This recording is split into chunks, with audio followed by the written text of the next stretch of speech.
kita memiliki kelebihan sebenarnya ya, Muhammadiyah sebagai perserikatan, karena kita dapat membangun satu ekosistem usaha yang berbasis jamaah, atau mungkin kita sebut aja dengan closed loop ekosistem supply chain. Kita selalu melakukan adanya satu ya pelatihan tentang bagaimana mereka bisa berwirausaha.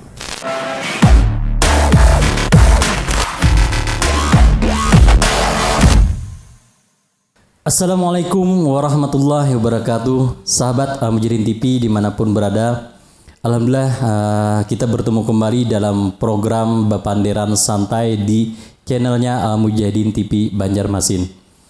Baik sahabat Al-Mujahidin TV dimanapun berada, alhamdulillah hari ini kita kedatangan dua orang yang luar biasa yang akan menginspirasi kita semua tentunya. Nah, dalam hal yang sangat-sangat fenomenal adalah bidang ekonomi. Nah, di sini di harapan warga Muhammadiyah bagaimana dan seperti apa nanti kita akan membicarakan selama 45 menit ke depan. Baik sahabat Al-Mujahidin TV dimanapun berada, tentunya hari ini kita akan perkenalkan pertama tamu kita di studio ini adalah Bapak Dr. Arif Budimanta ya Pak ya. Alhamdulillah, terima kasih ya Pak sudah berkenan hadir di studio kita. Walaupun kecil, alhamdulillah ini yang selalu kami cintai. Nah, program kita ini adalah Bepanderan Santai ya Pak. Jadi ngomong-ngomong santai, rileks dan sebagainya. Dan tamu kita kedua adalah Bapak Haji Abtahuddin. Beliau juga merupakan pengusaha yang bergerak di bidang sembako. Nah, selain itu juga beliau di sini adalah sebagai ketua Masjid Al-Mujahidin, di mana beliau juga berperan penting terhadap kemajuan masjid. Salah satunya adalah bagaimana program-program ke depan masjid juga akan dibenahi. Dan juga beliau merupakan ketua MEBP PWM Kalimantan Selatan, ya, bergerak di bidang ekonomi, bisnis dan pariwisata. Baik, Mujahidin TV, sahabat dimanapun berada, kita akan langsung mulai berbincang-bincang kepada Bapak Dr. Arif Budimanta. Beliau adalah Ketua Bidang Majelis Ekonomi Bisnis dan Pariwisata PP Muhammadiyah. Nah, alhamdulillah beliau hari ini berkenan hadir, kemudian di mana nanti rencananya akan membuka rapat kerja wilayah PWM Kalimantan Selatan di bidang ekonomi, bisnis, dan pariwisata. Baik, Pak Dokter, Assalamualaikum. Waalaikumsalam warahmatullahi wabarakatuh. Oke, sehat? Alhamdulillah. Alhamdulillah. Sehat, Pak Supian. Nah, pertama, apa sih yang memotivasi Pak Dokter datang ke sini? Sehingga ini kan saya melihat beberapa rakawil yang ada di PWM ini baru pertama yang didatangi PP Muhammadiyah. Nah, ini kan luar biasa nih. Apa yang memotivasi Bapak sehingga Bapak mau berkenan hadir di Banjarmasin lah khususnya? Yang pertama ya tentu menjadi kewajiban bagi kita di pengurus pusat untuk mendukung inisiatif yang berkembang dari wilayah ataupun daerah ya dalam melaksanakan apa yang menjadi amanat muktamar ya. Di mana amanat muktamar itu kan salah satunya adalah mengintegrasikan jaringan usaha yang dimiliki oleh perserikatan, baik yang dimiliki oleh perserikatan di tingkat wilayah, daerah, cabang sampai dengan ranting, maupun perserikatan warga yang ada di dalam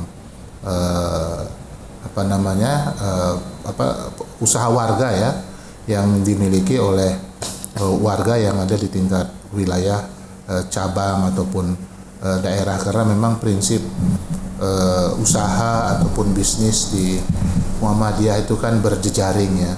Jadi ini adalah satu modal yang solid, yang sangat baik, karena untuk mengembangkan bisnis tanpa jaringan itu tidak mungkin. Betul, networking ya. Dan kekayaan daripada perserikatan kita itu kan jaringan ya, bukan hanya di warga, tetapi warga yang berjejaring, organisasi yang berjejaring, amal usaha yang berjejaring, baik yang di bidang kesehatan, pendidikan yang sekarang juga sudah proven ya. Jadi kita mendukung penuh nih semangat inisiatif dari teman-teman ya, saudara-saudara kita yang di Kalimantan Selatan yang juga mengundang saudara-saudara kita yang berada di wilayah PDM untuk melakukan rapat kerja wilayah gitu. Jadi kami berkewajiban ya untuk hadir ya, apalagi diundang secara khusus ya. Baik. Nah, perihal Rakerwil ini, nah salah satunya kan tentunya pembuatan program-program kerja ya, Dok. Nah, di mana mungkin kita tidak bisa pungkiri bahwasanya secara program kerja itu jago-jago buatnya kan. Nah, namun secara realisasi itu masih kurang. Nah, ini bagaimana Rakerwil untuk NDP sendiri, core-nya itu apa nanti yang akan didapat dan progresnya itu nanti kepada wilayah seperti apa itu? Ya, dalam berusaha itu kan harus ada ikhtiar ya. Betul.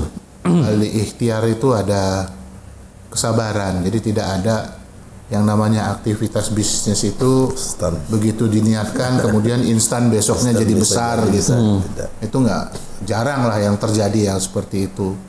Jadi ada program begitu diimplementasikan, apalagi itu terkaitan dengan aktivitas usaha. Nah, usaha ini kan yang berusaha kan bukan kita aja warga Muhammadiyah, betul. Yang warga biasa, warga yang lain juga melakukan aktivitas usaha di bidang, mungkin di bidang yang sama, menghasilkan produksi ataupun jasa yang barang yang sama, ya kan. Dan untuk itu memang ya dibutuhkan agar kemudian setiap aktivitas usaha itu ya memiliki diferensiasi, memiliki segmentasi yang berbeda, memiliki keunikan yang berbeda, apakah dari kualitas ya, apakah kemudian dari jenis barangnya, atau mungkin dari harganya, atau mungkin dari kecepatan pengirimannya, ya macam-macam yang bisa dibuat ya dalam kemudian memenangkan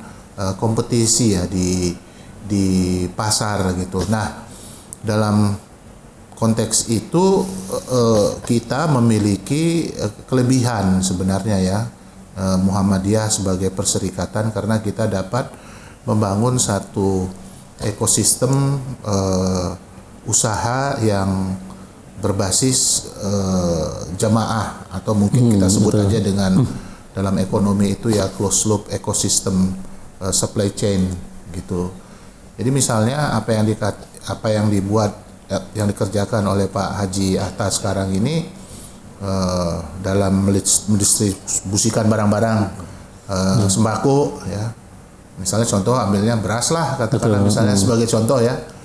Nah, one day suatu ketika nanti kemudian yang kita harapkan yang memasok beras itu tentu bisa datang dari warga, dari rice milling unit yang dimiliki oleh warga, atau dari penggilingan padi yang dimiliki oleh warga, dari petani-petani yang juga mungkin warga Muhammadiyah. Tetapi ini memang nggak bisa dikerjakan sendiri-sendiri, harus dikerjakan secara berjemaah, secara berjejaring. Itu misalnya contohnya seperti itu. Itu yang dimaksud dengan contoh ataupun model dari closed loop ecosystem.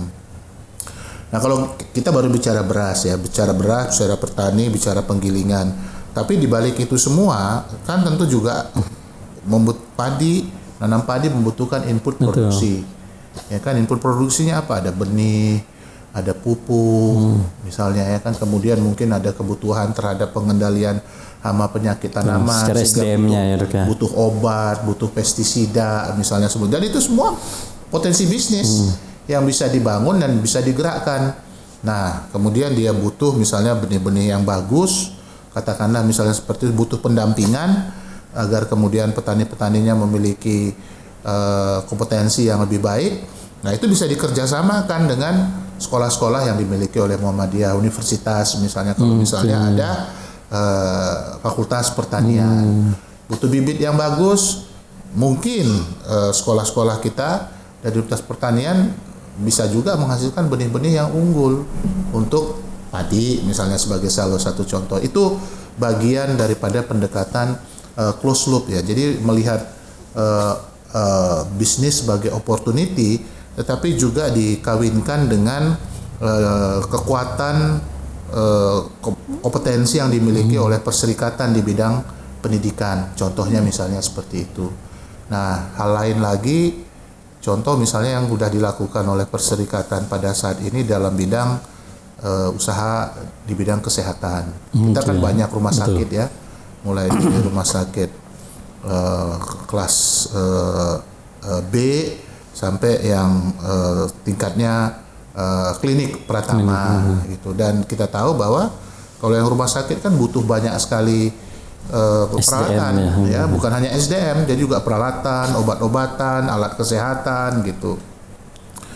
Infus misalnya sebagai salah satu contoh, dan ini kita sudah produksi sendiri. Muhammadiyah udah produksi sendiri infus dengan merek Suryavena ya. Mudah-mudahan tahun ini kita bisa produksi 1 juta yang bisa kemudian didistribusikan kepada seluruh rumah sakit yang memerlukan, karena namanya infus pasti diperlukan di setiap rumah sakit. Nah itu apa yang disebut dengan peluang bisnis yang berbasis close loop gitu. Oke.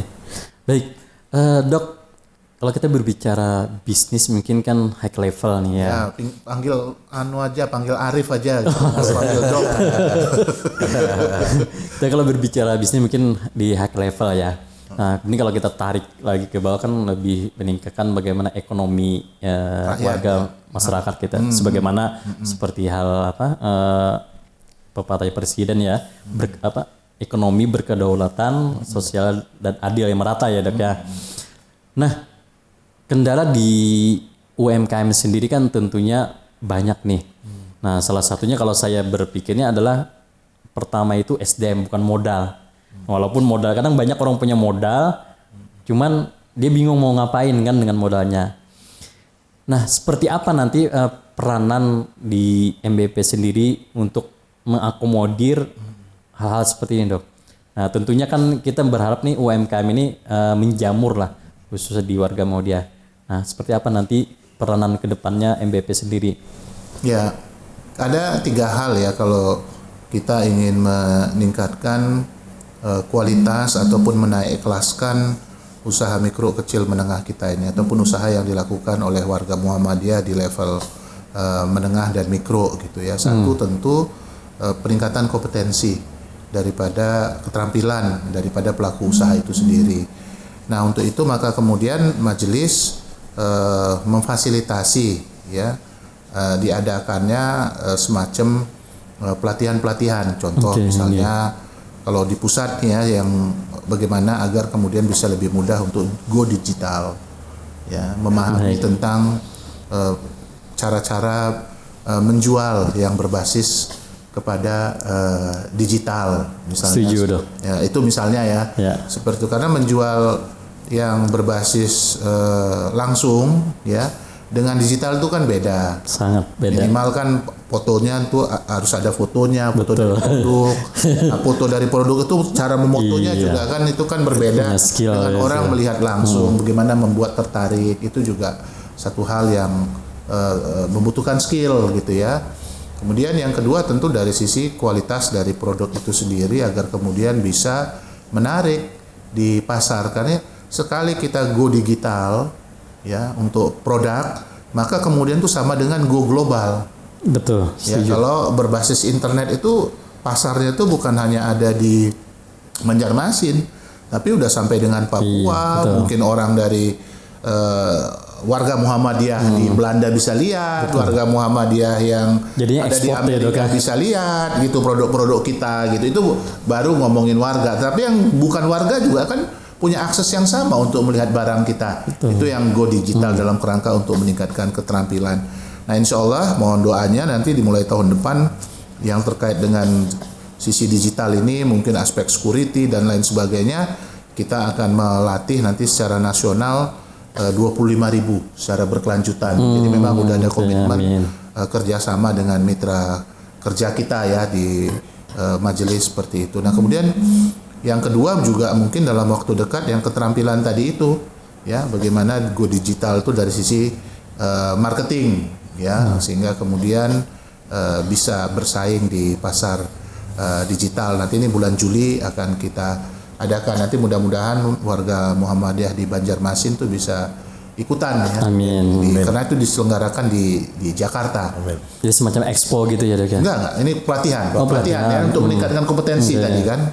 Nah itu yang pertama untuk meningkatkan kompetensi. Kemudian yang kedua akses pasar.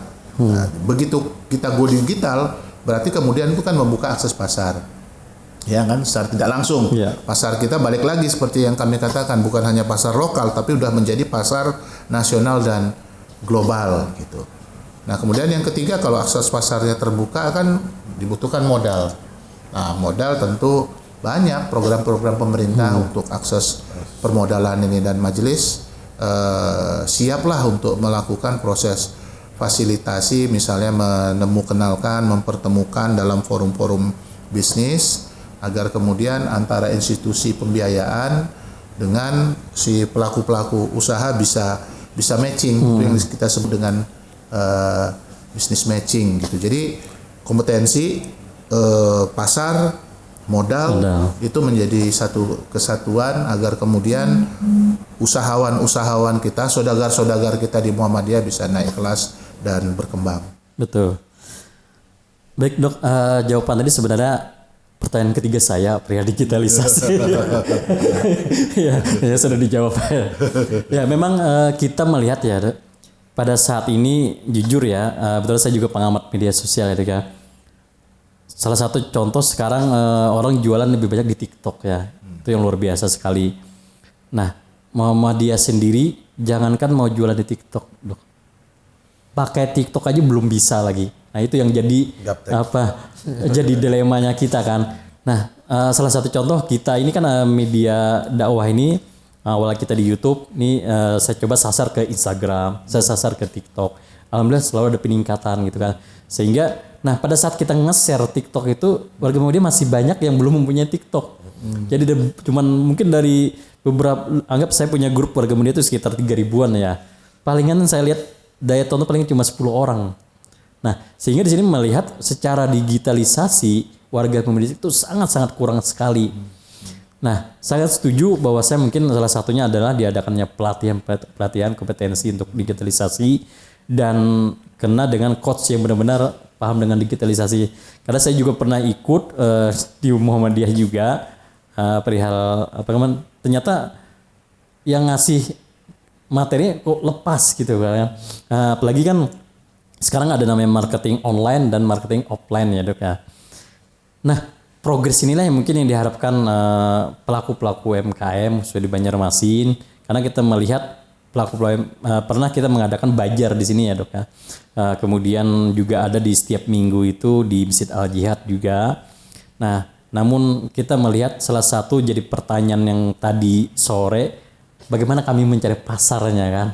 Nah salah satunya mungkin sudah dijawab dokter, bahwasanya kita harus go digital, dan salah satunya kita harus paling tidak mengamati dan bagaimana caranya kita bisa bermedia sosial dulu. Walaupun sebenarnya kita melihat di TikTok itu tidak perlu punya barang pun kita bisa jualan sebenarnya. Cuman ya inilah mungkin yang harus banyak kita di Muhammadiyah mengalokasikan waktu, mungkin juga salah satunya materi bagaimana kompetensi mereka ini meningkat. Walaupun kadang mereka ini tua-tua berpikirnya udah tua, gaptek malas. Nah ini bagaimana dok kalau pelaku seperti itu? Ya untuk menjalankan usaha itu, misalnya saya ambil contoh begini ya, saya ada satu kenalan gitu di Jogja, jualannya Pizza Hut. Pizza. Jual pizza, bukan pizza, jual pizza. Dan itu dia bukanya cuma 1 minggu, cuma 2 hari. 1 minggu cuma 2 hari. 1 minggu cuma 2 hari. Nah terus dia pasarkan lewat media sosial. Nah, kemudian apa yang dia lakukan bahwa intinya adalah melakukan apa yang kita sebut itu kan pre-order. Jadi di order dulu, nanti pas hari Sabtu Minggu baru dia buatin. Jadi pertama apa yang terjadi, dia memiliki apa yang kita sebut dengan penjualan tetap. Ya, kan dia udah bisa ngukur nih, ternyata hari ini cuman 30 pizza yang harus saya buat selama Jumat, Sabtu, Minggu. Sehingga kemudian apa terjadi efisiensi di dalam penyiapan bahan baku. Misalnya begitu, itu contoh ya, yang paling sederhana misalnya seperti itu. Tidak perlu menyediakan duluan, tidak ada stok, nggak perlu stok gitu loh. Jadi orang datang, dimasakin, kemudian dibawa pulang gitu. Jadi cukuplah untuk 30 itu. Jadi efisien. Itu satu. Nah kemudian yang kedua, dengan go digital ini kita pertama mungkin tidak juga perlu punya barang sendiri, yang kita sebut dengan reseller, dan tidak perlu juga punya uang juga. Betul. Modal awal. Betul. Ya kan tidak perlu punya modal awal juga untuk menjual kan, gitu tinggal posting. Kemudian begitu ada yang mau beli, ya barulah dicari barangnya ataupun dibeli sesuai dengan pesanan yang dilakukan oleh buyer. Nah begitu sebenarnya yang namanya digitalisasi ini pada saat ini memang memberikan kemudahan bagi siapapun yang ingin melakukan usaha. Tetapi untuk melakukan usaha itu tidak bisa diomongkan, harus dilakukan. Kalau tidak kita lakukan, bagaimana kita tahu kita berhasil? Jadi ya nggak perlu takut-takut, yang namanya usaha pasti ada risiko. Ya resikonya belum laku bukan tidak laku, resiko belum laku, ya kan, terhadap barang yang kita hasilkan, misalnya resiko yang belum langsung untung, bukan belum untung, belum langsung untung. Jadi itu memang membutuhkan apa namanya, ya balik lagi saya bilang tadi membutuhkan ikhtiar, membutuhkan effort. Tetapi di balik itu sebenarnya dengan digitalisasi sejak awal juga kita bisa membaca selera ya dari pasar. Ya. Jadi kita memutuskan apa yang ingin kita jual terhadap satu produk, katakanlah misalnya seperti itu. Dengan adanya digitalisasi kita bisa ngelihat kira-kira kita arahnya misalnya lagi mode ke sini misalnya ya, ikutnya ke arah situ, itu mungkin ya, kira-kira begitu. Baik dok, baik sahabat menjadi TV dimanapun berada, 15 menit berlalu, sangat menarik apa yang kita perbincangkan ini, di mana Bapak Dr. Arif ini merupakan juga pembicara di bidang ekonomi dan UMKM. Jadi kalau kita teruskan ini luar biasa ini ya. Baik, kita jeda selama 2 menit. Sahabat menjadi TV, stay of station in here.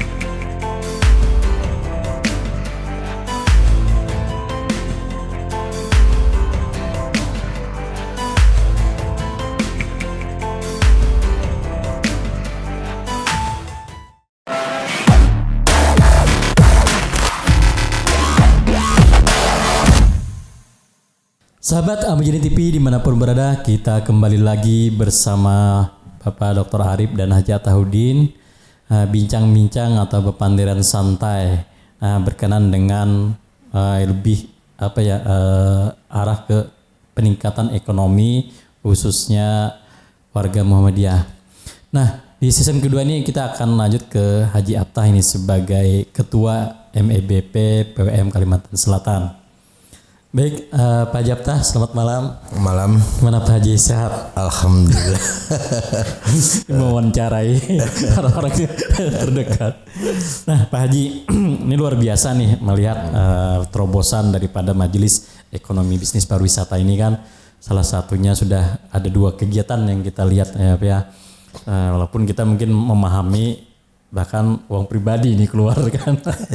Luar biasa. Nah, Pak Haji, kita melihat antusias daripada jamaah khusus warga Muhammadiyah itu luar biasa ya.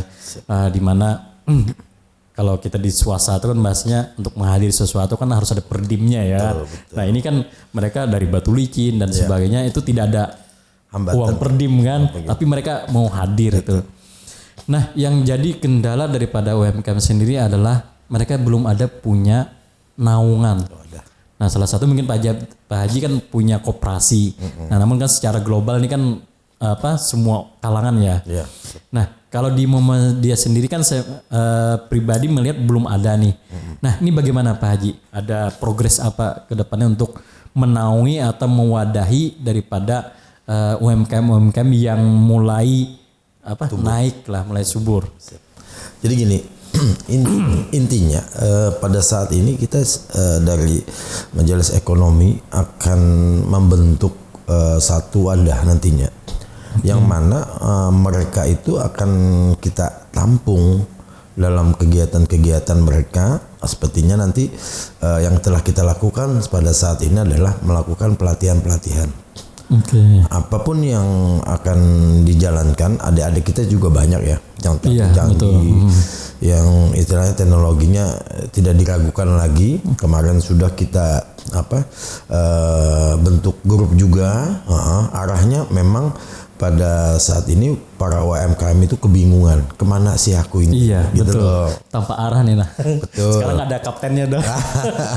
Jadi memang pada tahun-tahun yang lalu kita Fokum itu karena kita kebanyakan dari wakil-wakil kita yang terdahulu mengeluarkan ide-ide yang terlalu berlebihan.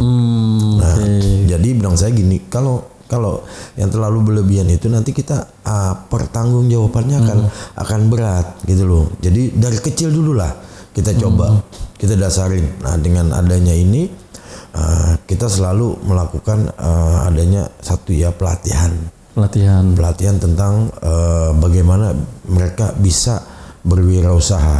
Nah, dulu kalau kita berwirausaha itu harus mempunyai tempat, modal. Sekarang tidak perlu bilang Pak Arif tadi, ya tahu konsepnya itu sebenarnya benar. Jadi intinya kita melatih mereka dengan hal-hal yang kecil dulu, ya tahu, berjualan kecil-kecilan. Nah, kalau mereka sudah ada kemampuan yang tadi seperti di broadcast, TikTokan dan lain-lain sebagainya, pastinya itu akan pasti jalan, ya tahu. Nah, terutama tadi ada pertanyaan Pak Sofyan juga tadi tentang bagaimana masyarakat Muhammadiyah itu kebanyakan gaptek, ya toh. Nah itu bisa dimanfaatkan dengan anak-anaknya, ya kan? Anak-anaknya bisa kita ajarin berbisnis, ya toh. Jadi dengan adanya itu mereka juga akan merasa memiliki dan menikmatin hasilnya. Oh nih hasil broadcastan gitu mah dapat duit sekian lagi, ya kan? Itu kan akan menambah income ekonomi para keluarga gitu loh. Jadi intinya kami di Perserikatan Muhammadiyah ini bidang ekonomi dan pariwisata berusaha pada saat ini untuk bisa meningkatkan ekonomi keluarga dulu, ya kan? Nah, baru nantinya kita bisnis step by step nantinya, gitu. Seperti pengemukan sapi dan lain-lain. Kami sudah ada planning dan perencanaan. Apalagi besok dibuka juga ada sembako murah. Kita coba pancing para mereka, ya toh. Nah, jadi adik-adik kita para permula daripada Muhammadiyah ini kan banyak. Nah, itu yang akan membackup kita. Mereka akan menginput seperti kayak kemarin diinputkan datanya, nggak usah ke Pak Haji, ke saya. Nah itu semua datanya kan masuk. Ada pertanyaan, Pak, kemana kami mengadakan pelatihan? Semua akan banyak masukan-masukan, tampung bilang saya siap akan datang ke tempat mereka. Itu kosnya akan lebih murah Pak Arif. Nah, termasuk tadi pelatihan-pelatihan digital yang dilaksanakan mungkin tahun depan ya Pak Arif ya. Nah, itu alangkah bagusnya, lebih hematnya sekali. Misalnya Banjarmasin mengundang yang di Jakarta ke sini, itu akan lebih jauh lebih. Jadi lewat Pak Arif ya nih Pak. Iya kan? Ya. Pak Arif itu jauh lebih hemat Pak Arif. Kita ada tempat sendiri. Kalau Luar biasa. misalnya transportasi mereka akomodasi ya kita tampung, bisa kita yang ini kan jalankan gitu loh. Ya toh? Tetapi warga Muhammadiyah Kalimantan Selatan akan merasa menikmatin. Tidak semuanya ibu-ibu, bapak-bapak sekalian yang mau berangkat ke sana kan terbentur dana dan biaya. Alangkah bagusnya kalau kita datangkan mereka ke sini. Pelatihan misalnya ada 150 ya kan. Itu kalau masih banyak peminatnya kita bikin 2 atau 3 kali. Ya toh? Iya. Kita siap akomodasi dan apakah mungkin yang dari Jakarta kita siapkan, penginapan kita siapkan. Masyaallah. Jauh lebih murah daripada kita yang ke sana. Baik. Seperti itu. Nah berarti ini kita lihat nih, ini kan ditonton warga Muhammadiyah nih ya, Arif. Artinya kan bahkan yang bukan pelaku UMKM sendiri pun nih akan termotivasi nih. Betul. Bahwa nih angin-angin segar nih. Nah diharapkan perubahan kan, dan mudah-mudahan ini bisa terrealisasi ya semaksimal mungkin ya. Nah Pak Haji, dalam hal ini kan rencana ada program rumah sembakomu ya. Siap. Nah, di mana salah satunya ini membantu untuk meningkatkan bahkan UMKM sendiri. Betul. Nah, ini benefitnya untuk nanti pelaku pengusaha UMKM sebagai partner atau gimana nih Pak Haji? Itu tentunya kita melakukan selaku partner ya, bekerja sama nantinya ya kan. Jadi kita tidak melihat apakah itu nantinya warga Muhammadiyah sendiri atau warga yang lain, silahkan. Jadi bisa dikatakan sebagai subdis ya nanti. Betul. Kenapa orang lain bisa jualan? Kok Muhammadiyah sendiri tidak bisa? Ya kan? Padahal sumbernya satu. Ya toh? Orang ngambil di kita, dia bisa jual lagi. Kok kenapa orang Muhammadiyah nggak bisa? Ya kan? Apakah keuntungannya nggak bisa mencakup? Itu kan tergantung sebenarnya kan, tinggal pembicaraan seperti apa. Nah, terus daripada UMKM sendiri, mereka banyak membutuhkan kayak gula, kayak terigu, ya kan, tepung beras, tepung ketan, semua itu ada di kita. Ya toh? Selain warga Muhammadiyah juga banyak warga-warga yang lainnya UMKM yang pada saat ini mengikuti pelatihan-pelatihan kita. Iya. Kita sekarang jemput bola, misalnya mau ke Tanjung, ya kita datang, kumpulkan orang 150 Pak atau 50 orang, kita datang. Ya kayak kemarin kan ini ya, oper ya. Luar biasa antusias. Karena antusias masyarakat itu lebih apa, dia pada saat ini pengen tahu dan pengen sekali mempelajari, jangan sampai hanya melihat di TikTok, hanya melihat di Instagram, ya kan. Dengan langsung kita live, kita ini kan, nah itu akan lebih memperhati. Jadi ada yang sebagian yang kalau yang di Instagram itu ada yang ditutup-tutupin, kami tidak, ya, bahan semua kami bukakan. Nah, dan kami juga dalam hal ini membuka pelatihan ibu-ibu sekitar 20 orang, misalnya 25 orang, satu meja 5 orang, kita bisa bikin pelatihan dan mereka bikin langsung tanpa dikomando. Jadi step kita hanya melihat bahwa mengerjakan itu mereka mengajarkan, kalau misalnya ada yang salah mereka betulkan, Bu seperti ini, ya kan, dan mereka langsung mengerjakan sendiri. Otomatis setelah pulang mereka bisa tanpa chef yang melakukan. Kalau misalnya kayak pelatihan cuma melihat di depan kan, ya ini langsung terjun. Jadi bahannya apakah itu nantinya mengenai fungsi bahan, fungsi air, fungsi mentega, semua kita beberkan di situ. Tidak ada yang ditutupin. Itu salah satu pelatihan kita. Itu kita kasih biasanya gratis. Masya Allah, luar biasa. Nah, ini harapan masyarakat tambah naik lagi ya, gratis. Amin. Ya dok. Nah Pak Haji, terakhir pertanyaan untuk Pak Haji. Nah kita melihat dari beberapa aspek kan, tentunya UMKM ini salah satunya bukan hanya di kendala SDM, kemudian permodalan. Nah, dan di sini adalah secara manajemen yang masih banyak belum dipahami kan. Artinya di mana mungkin dapat 100.000 bahkan keluarnya lebih dari 100.000 keduanya. Betul. Artinya langsung harus cari jualan 100.000 kan, dapat 100.000. Wah, besok nambah lagi nih biar banyak profitnya lagi kan. Nah, ini bagaimana nanti? Apakah ini akan masuk dalam pembahasan di Raker Will nanti atau gimana? Salah satunya Pak Haji. Tentunya pada saat ini seperti bilang Pak Arif tadi, ya kita tidak perlu boros. Dalam artian apa? Ya kan? Hari ini kita orang pesan hari ini, ya kan, dibikinkan sekian, otomatis, jangan nafsu ya Pak Arif, ya kan, otomatis, ya kan, itu kelihatan keuntungannya, ya kan. Nah, kalau misalnya banyak orderan, banyak juga dia bikin, ya kan, tidak ada yang sistemnya mubazir. Kalau dulu ya bikin misalnya kue 1 kilo 33 biji, bikin aja 5. Ternyata yang laku cuma 2 kilo. Ya toh? Nah, itu akan menambah, bukannya untung malah buntung jadi kan. Kalau dimakan juga nggak kemakanan gitu loh. Nah, justru dengan adanya seperti TikTok, Instagram dan itu akan bisa menjadikan satu kendali bagi pengusaha-pengusaha kita. Jadi modalnya cukup yang orderan orang bikinkan misalnya kan. Kalau misalnya ada yang order lagi, Bu maaf kami hanya menyediakan ini, kan orang jadi penasaran ya. Oh kok rame gitu loh kan. Aku duluan aja besok pesen. Nah itu salah satu keuntungannya tadi bilang Pak Arif tadi gitu loh. Jadi intinya kita tidak terlalu banyak mubazirnya. Jadi bisa dikendalikan berapa sih kebutuhan, kan bisa dihitung kan kebutuhannya 1 kilo 1 kilo itu yang bisa diinikan.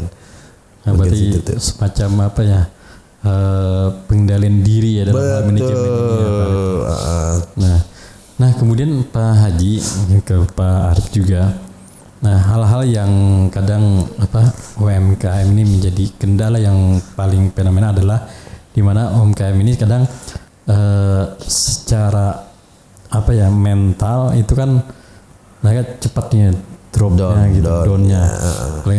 Baru jualan udah belum laku aja kata Pak Arif. Udah besok udah gimana.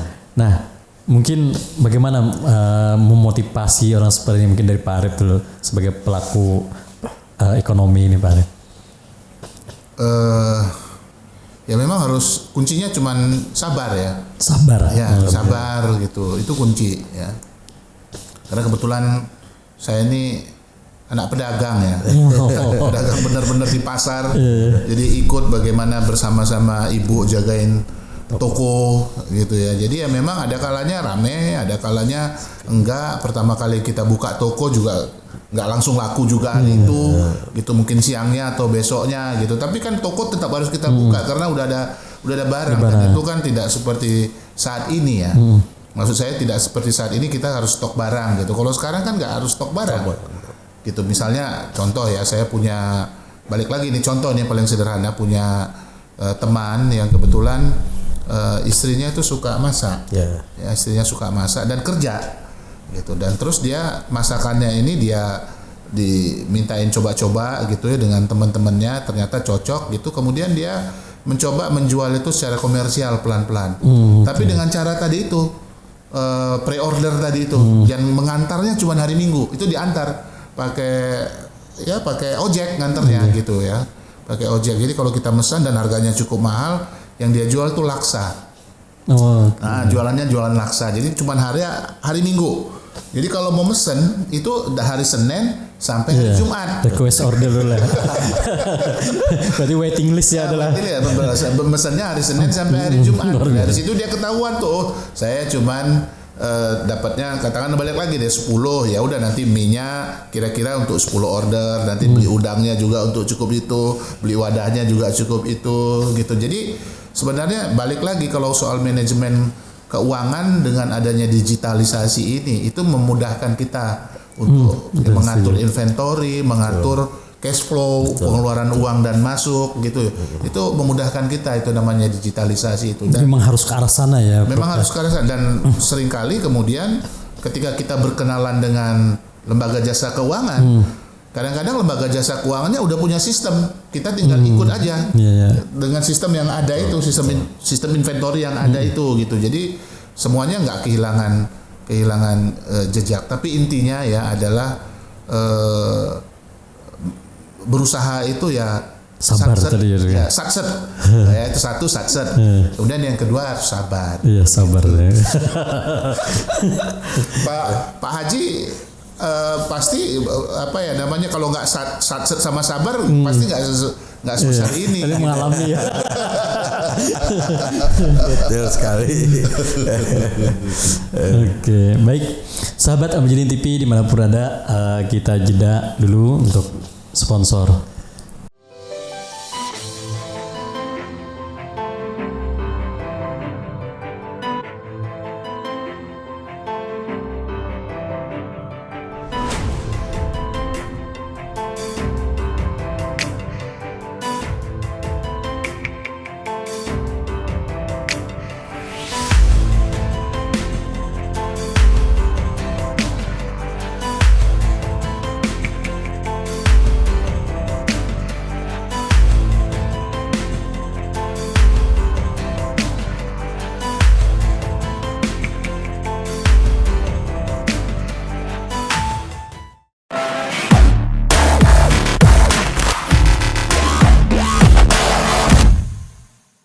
Baik sahabat Amjadin TV dimanapun berada, kita kembali lagi ke Bepanderan Santai di program Amjadin TV Banjarmasin.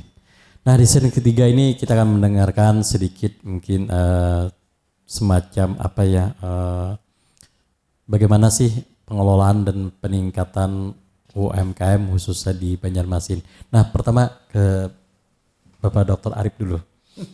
Mungkin apa ya bahasanya itu ya, semacam tips-tips untuk pelaku-pelaku UMKM di Banjarmasin. Yang pertama ya tentu dalam melakukan aktivitas usaha itu, terutama bagi pemula, ya kalau kita punya niat ya langsung aja terjun niat dan lakukan gitu loh. Jadi nggak usah kebanyakan rencana ya, nggak usah menunggu kan gitu. Kebanyakan plan ya. Nah, apalagi kalau misalnya sudah ketemu mentor.